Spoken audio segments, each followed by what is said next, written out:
Hey guys, welcome back to our channel. So this video will show you how to hide your game activity on Discord. Follow the whole guide to turn off game activity, and you can always turn it back on later if you want. So to start, go to the bottom left of the Discord and click on this gear icon to access the user settings. Scroll down and go to the activity settings and select activity privacy.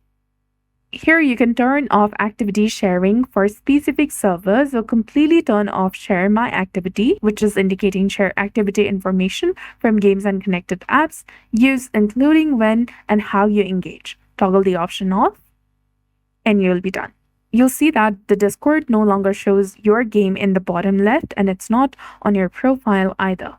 So that's it. I hope you found this video helpful. If you did, please like, share, and subscribe. Thanks for watching. We'll see you again in the next one.